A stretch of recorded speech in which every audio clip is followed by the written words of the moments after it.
I gave them my document, do you want me to give it back? Or? No. You need to give another copy to me later on. They need to have that because they have to be ready next week to do their refutation. Okay. We're starting next week. Okay, the topic, my name is Annell COF, and the topic I'll be going over today is the Federal Dream Act. The claim of fact, the Federal Dream Act will provide significant advantages to the U.S. My supporting claims are undocumented students need to be considered for residency status, undocumented students are beneficial to the U.S. economy, and undocumented students need to be integrated into the higher education system. To begin with, my first claim, undocumented students need to be considered for residency status. My secondary claim is undocumented students are wrongly called illegal. This is so by the U.S. News UCLA Center for Labor Research and Education, where they claim that undocumented students are those students that came here to the U.S. without their parents' consent, without their consent from their parents. Their parents who are immigrants, who are legally immigrants, made the choice of coming here illegally. My secondary supporting secondary claim is undocumented students need to be considered as Americans. The reason why they need to be considered Americans is because they have lived here in the U.S. for such a long time. They've been here in the U.S. Since the age of 2, very, very young. And as how U.S. News and World Reports, Edwin Ramirez has said that Mark from the Philippines, English is the only language I speak. I couldn't see myself ever going back. And this is what many students feel when having come here to the U.S. for such a long time and living here, that they feel that the U.S. is their home. My third secondary claim is marginalization has a negative impact on undocumented students. Undocumented students feel that they are marginalized just because of their legal status. They feel that people look at them differently just because they are undocumented. Fox News Report had a story on Joaquin Llenas, and Joaquin said that he had actually committed suicide just recently, December 5th, 2011, and he wrote a letter to his parents and to God, and he said, Jesus, I realize that I have no chance of becoming a civil engineer the way I've dreamed of here, so I'm planning on going to you and helping you construct the new temple in heaven. This is the reason why he wrote this letter was to give try to make a statement to society that just because of the DREAM Act, I'm not accomplishing my dreams. I'm living in a society where I'm denied so many privileges because of my legal status. To continue on to my second claim, my first secondary claim for my second claim is undocumented students pay taxes. And you guys may wonder, as much in the media as it is said that undocumented don't pay taxes, that they are taking away so many money away, why should we grant them scholarships and that sort, but they actually do. It's through ITIN. ITIN is the individual taxpayer identification number. IRS uses this for them to be allowed to demonstrate that they pay taxes in order to obtain loans and that sort. And IRS grants them the ITIN because they have no social security number. To continue on, undocumented students do not receive any benefits from the U.S. economy. Even though they pay these taxes, as you can see, like some of them are here at our school, higher institution of learning, and they don't receive any benefits, even though they pay all these things, they pay all these taxes. Through the Miami Student Use Report, it was said that economics feel that these students are more valuable because they pay full tuition.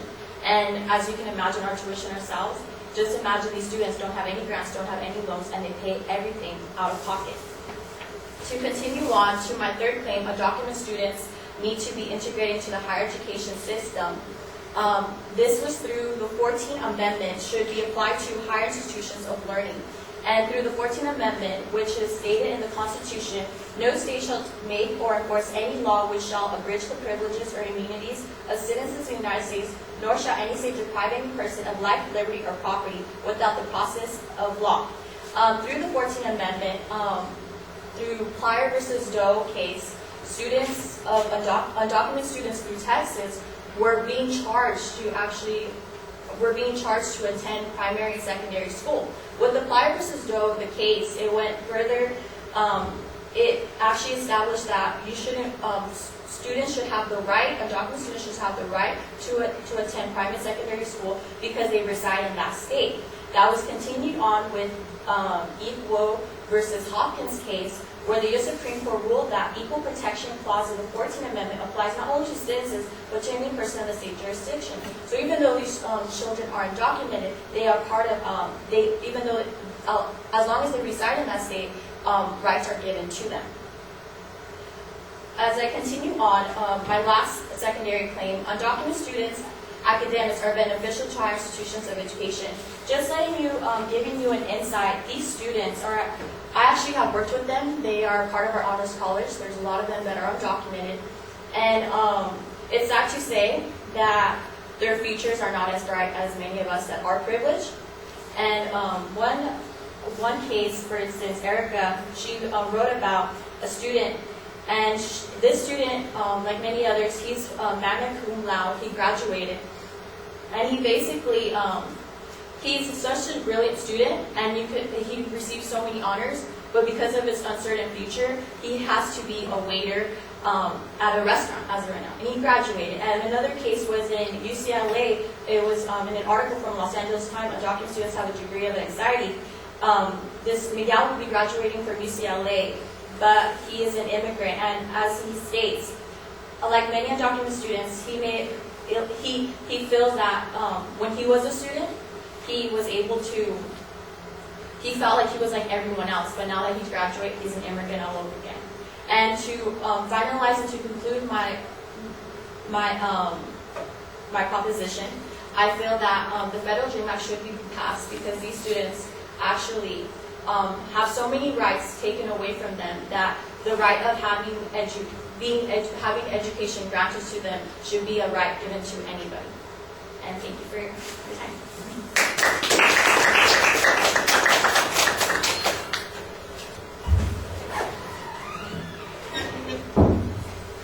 That was 6 minutes and 30 seconds. Thank you.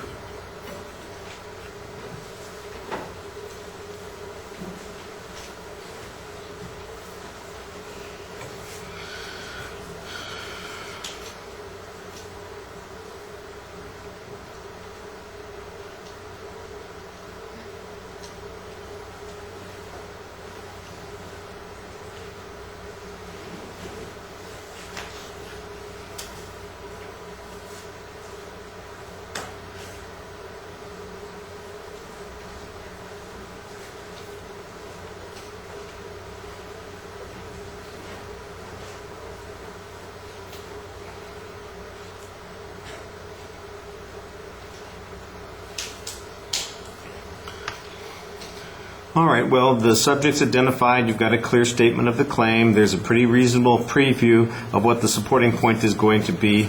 Ran into some of the same problems on this speech that we had in an earlier speech where one of the secondary points is over-organized and you're using the same numbering system, so it got a little bit confusing. And especially when you were going so quickly through that first set of numbers, I thought, oh my goodness, this is going to be a short speech. And then I realized that those are just the numbers on the first of the supporting points. So you need to be a little bit more discreet about the numerical signposting on the minor claims. The supporting evidence, you've got a couple of examples that you're using. The best examples that you're using are the ones that you have at the end about the students from UCLA who are graduating, and they're going to be faced with problems in their lives. Well, first of all, because they went to UCLA, and second of all, because they are in this illegal status thing. And you need to explain, for instance, how the DREAM Act addresses any of that issue. I don't think that it's clarified very much in the presentation. There's a presupposition that it fixes those kinds of problems, but I'm not sure how it addresses that particular point. And one of the problems that I see is that during the course of the speech, you do kind of shift a little bit from advocating this claim of fact to advocating a claim of value and a claim of policy. You're basically arguing that people have rights, that there's not such, that they aren't really illegals. Both of those are value-based issues, and at the end you're advocating for the passage of the DREAM Act or the acceptance of the DREAM Act, which is a policy claim. So what I need to know is what aspect of the DREAM Act exists that would fix this problem, and show me that it would in fact fix the problem were it to be adopted, not we should adopt it so it'll fix this problem. I need to know that it will have that impact should we choose to adopt it. That's a separate